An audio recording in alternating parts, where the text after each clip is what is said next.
4 years ago, Carl Perry was a taxi driver, a greyhound enthusiast with a dream of training greyhounds. When he picked up one particular customer, both of their lives changed forever.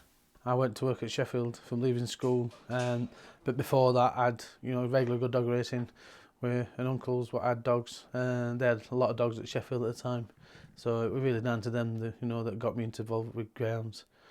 And then when I left school I started working at Sheffield as a trap lad, and then through different jobs ended up in ground staff and paddock steward and a few little other bits before leaving about 4 years later. And who would have thought that all that could end up how it is today? You were actually driving a taxi when you were driving a client that meant basically your life would change forever. Tell us how your relationship with Nick Brereton started. Yeah, that was the time I met Nick. Yeah, we used to work, we did an airport transfer business in Sheffield, and Nick was a regular client, and I took him on a few occasions. But the one occasions we got talking, what he'd been up to, and he'd tell me about his interest in his dogs that he currently had running at Sheffield, and we spent the next 3-hour conversation, learning a lot more about his dogs than he already knew. And that was you driving him from Sheffield Dog Track to Heathrow Airport? Yeah, that's right, yeah. It was Tuesday night, late Tuesday night, and we spent 3 hours talking about his dogs, and he said to me after he learnt more off me than he did or didn't know about his dogs.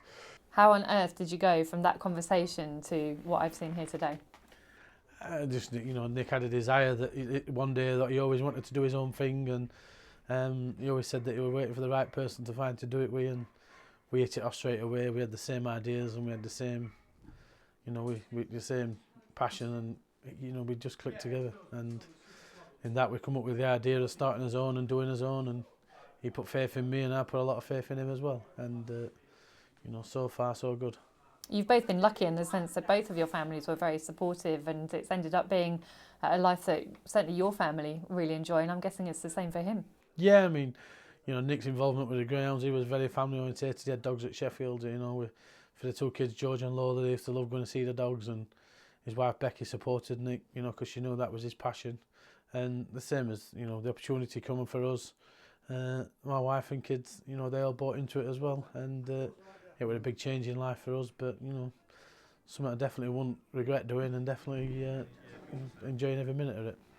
And it's an ideal way for you to train as well, isn't it, as sort of a private trainer for somebody, because we've talked about several things today where you said you don't have to do things like normal trainers might have to because of the way that things run here.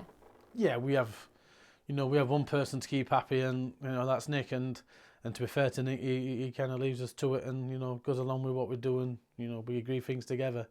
Other trainers have different situations where they have a lot of owners to keep happy, and sometimes it can be difficult, and I've seen that on many occasions for other trainers having to suffer that. So there's perhaps a little bit less pressure on you, but you're also allowed to do things in a way that you believe is right, which is what in terms of training a greyhound? Yeah, well, I mean, we try and think, that the dogs need best of everything, and we're given the best of everything we can, and every opportunity to do as well as they can. That includes feeding, the daily routine, checking for injuries. We have a regular physio. Darryl Hopper comes and sees every 2 weeks. He's a big essential part of the team with the amount of dogs we have. Having his expertise, point at niggling injuries that we can work on and maintain. It helps hopefully keep down the major injuries. You have plenty of staff here, and the dogs seem very well handled. Yeah, I mean, it's a big operation now. We've doubled this operation in the last few months to nearly 70 dogs, and for that you need the staff. We're in a very lucky position. We've got great staff. We have 10 members of staff, and we have 4 or 5 on a daily basis. We do a lot of racing, so we need plenty of cover. Back at the kennels when we are racing, but no, I mean, we can't do what we do without the staff. You mentioned the food, and you showed me it today pretty much, basically is human consumption food.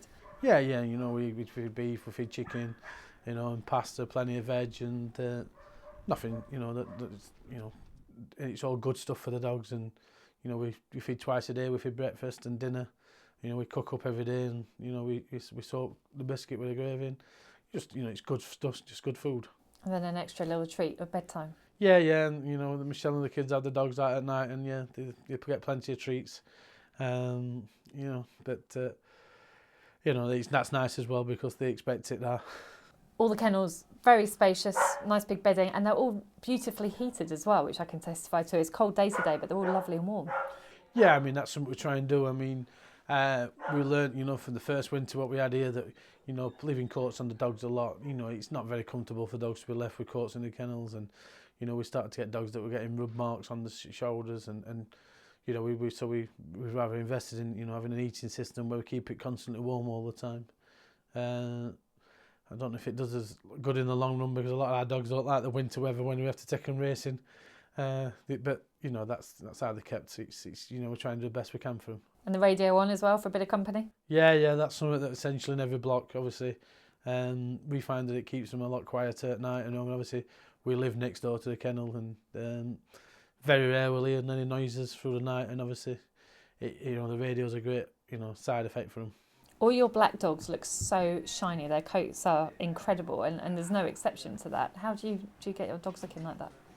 I think, you know, it's a combination of a good diet and you know, regular grooming and regular hands-on work from the staff. You know, we do pride ourselves on his dogs looking well. You know, we try the best always for the, you know, for his dogs to look well.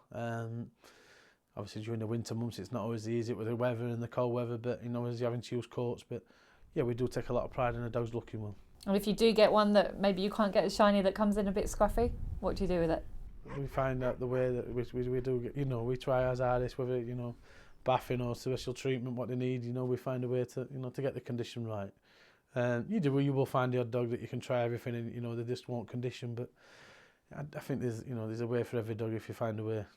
You were saying that 4 years ago when you and Nick started here, you had a 5-year plan. What happened to that? That disappeared after about 2.5 years.